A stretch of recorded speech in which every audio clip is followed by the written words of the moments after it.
Halo para pendengar, dimanapun kalian berada. Berhubung Oshinoko sudah sampai di episode keempat, maka gue rasa ini adalah waktu yang tepat untuk ngebahas pendapat gue mengenai anime yang satu ini. So, kalau kalian penasaran, langsung aja mari kita mulai.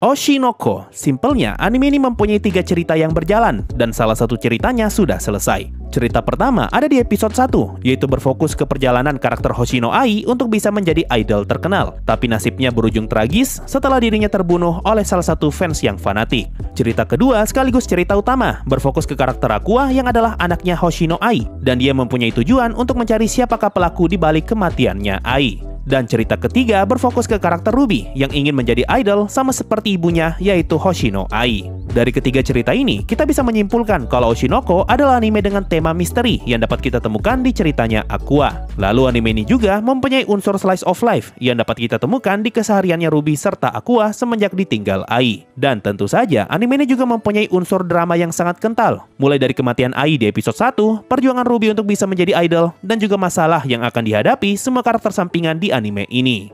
Selain itu, anime ini mempunyai premis dengan unsur supranatural, yaitu mengenai asal-usul Aqua dan Ruby yang aslinya adalah fans beratnya Ai, dan mereka malah bereinkarnasi menjadi anaknya Ai. Kurang lebih seperti itu garis besar anime Oshinoko. Gua pertama kali tahu judul Oshinoko bukan dari anime, melainkan dari versi manga. Itu pun gua bisa tahu setelah direkomendasikan oleh admin Yami. Karena hal itu, gue jadi penasaran untuk baca mangganya, dan gue sempat nyari tahu di Google apa itu Oshinoko. Sampai akhirnya, gue nemu gambar cewek yang mati. Dari situ gue pun tahu kalau cerita Oshinoko sepertinya bakalan berat karena ada karakternya yang mati. Lalu, gue pun baca versi mangganya dengan ekspektasi kalau bakalan ada karakter yang mati. Dan benar saja, ternyata gambar cewek yang gue lihat tadi adalah gambarnya Ai ketika tertusuk. Nah, awalnya gue mengira kalau Oshinoko adalah cerita tentang Ai dan nanti dia bakalan mati di pertengahan cerita. Tapi prediksi gue salah dan ternyata Ai malah mati di akhir volume 1. Setelah itu gue baru nyadar kalau Oshinoko bukanlah cerita tentang Ai, melainkan cerita tentang anak-anaknya. Gue pun lanjut baca dan akhirnya memutuskan untuk berhenti setelah Aqua dan Ruby masuk SMA. Tepatnya di pertengahan episode 4 kemarin ketika Kana memperkenalkan background beberapa murid di hadapan Ruby dan Aqua. Alasan gue berhenti karena gue merasa gelisah ketika baca versi mangganya, dan gue khawatir kalau ceritanya bakalan semakin berat. Buktinya, manga ini sama sekali tidak ragu buat matiin karakternya Ai. Jadi tentu sangat masuk akal kalau ceritanya nanti bisa saja berkembang ke arah yang tidak kalah buruk, dan hal tersebut bisa saja menimpa ke Ruby. Kalau Aqua sih gue nggak peduli ya, karena dia karakter laki-laki. Palingan mentok-mentok dia cuma kena bully doang. Jadi gue nggak masalah karena gue sendiri pun sering kena bully sama netizen. Tapi kalau Ruby, ada banyak hal buruk yang bisa saja terjadi kepada karakter perempuan. Makanya gue gelisah dan memutuskan untuk tidak lanjut baca mangganya.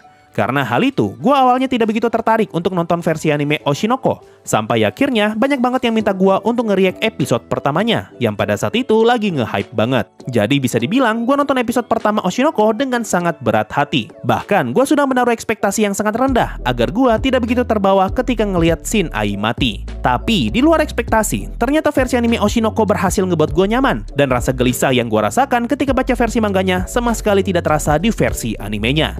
Hal inilah yang ngebuat gue betah nonton Oshinoko, dan gue semakin tertarik untuk ngikutin ceritanya. Apalagi ternyata ada banyak poin dalam cerita Oshinoko yang relate dengan pengalaman hidup gue. Nah, cerita yang relate adalah nilai jual terbesar dari anime ini. Apalagi episode satunya berhasil menampilkan sisi kelam dari dunia hiburan yang sangat dekat dengan kita semua. Mulai dari industri hiburan yang identik dengan kebohongan, seberapa berbahayanya skandal bagi para artis, jahatnya netizen dengan segala ketikannya, bagaimana media memberitakan sesuatu karena ada nilai yang bisa dijual, dan seberapa berbahaya sosok fans yang terlalu fanatik. Salah satu scene yang paling ngena buat gua adalah scene ketika Ruby membaca komentar netizen yang mengomentari berita kematiannya Ai. Menurut gua, scene itu berhasil memperlihatkan seberapa jahat bacotan netizen. Bahkan orang yang sudah mati pun masih tetap dikata-katain oleh mereka. Hal ini tentu sangat relate buat gua pribadi yang punya channel YouTube. Entah sudah berapa banyak kalimat indah berupa makian dan body shaming yang dilontarkan kepada gua. Padahal yang gua lakukan hanyalah ngebahas anime dengan cara yang gua suka di channel gua sendiri. Gue juga relate dengan tipe kebohongan yang selalu Ai lakukan, di mana dia harus tetap tersenyum apapun situasi dan kondisinya. Kebohongan ini mau ngasih tahu kita kalau tidak semua yang kita lihat di dalam layar adalah kenyataan, dan bisa saja semua itu ternyata hanyalah kebohongan. Maksudnya, meskipun orang yang kita lihat di layar terlihat sedang bersenang-senang, tapi bisa saja orang itu sebenarnya sedang berada dalam kesulitan. Hal semacam ini pernah gue rasakan, dan gue tahu betapa susahnya untuk bisa menjaga kebohongan semacam itu. Nah, semua permasalahan itu berhasil ditampilkan dengan sangat baik di episode pertama Oshinoko. Ditambah episode itu ditutup dengan scene kematian Ai yang digambar dengan sangat indah, sehingga semakin memperparah dampak yang dihasilkan oleh episode tersebut. Makanya jangan heran kenapa Oshinoko bisa sangat nge-hype ketika episode satunya rilis. Dan pada saat itu juga, Oshinoko berhasil menduduki peringkat pertama di My Anime List. Cuma sayang, semenjak saat itu, rating Oshinoko perlahan-lahan mulai turun, dan sekarang animenya sudah tidak lagi berada di peringkat pertama.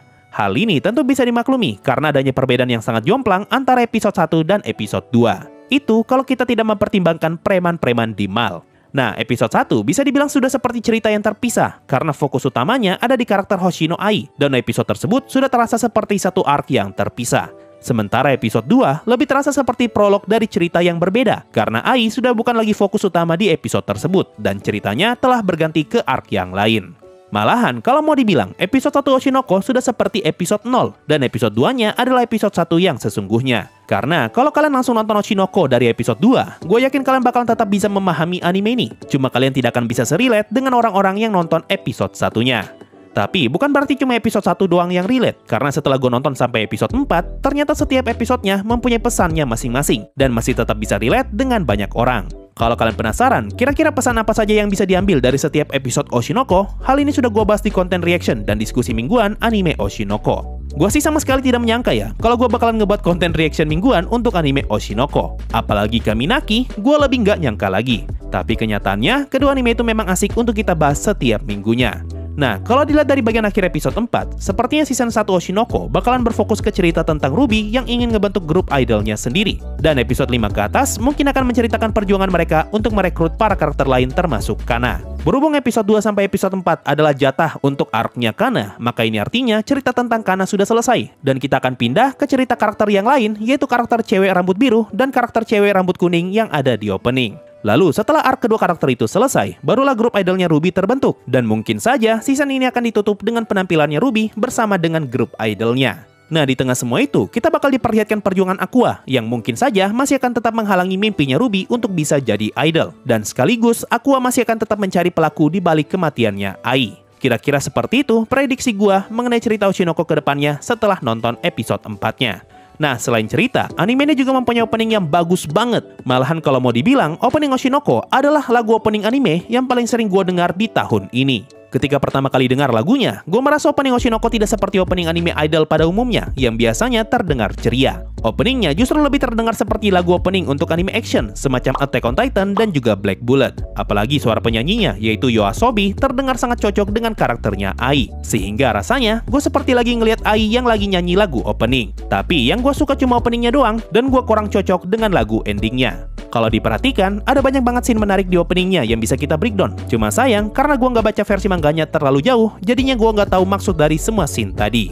Oh ya, ngomongin soal lagu, alasan terbesar kenapa gue bisa nyaman nonton versi animenya, karena dibantu dengan background musik yang bagus. Ditambah juga dengan gambar yang penuh warna, semakin ngebuat gue nyaman ketika nonton. Gua rasa kalian semua bakalan sepakat kalau gua bilang gambar anime ini bagus banget. Apalagi gambar mata setiap karakternya yang di beberapa scene dibuat dengan sangat cantik. Tapi mungkin bagi beberapa orang, gambar matanya malah terkesan lebay. Nah, setelah nonton sampai episode 4, gue sih tidak menemukan adanya kekurangan yang berarti di anime ini. Palingan yang gue kurang suka dari Oshinoko hanyalah pengalaman membaca mangganya yang bikin gue gelisah. Dan juga karakter emaknya si sutradara yang terkadang terasa mengganggu. Sama, gue juga susah banget hafal nama karakter di anime ini, terutama namanya Kana yang selalu tertukar dengan Akane. Entah kenapa, nama Akane selalu muncul di kepala gue ketika lagi mikirin karakternya Kana.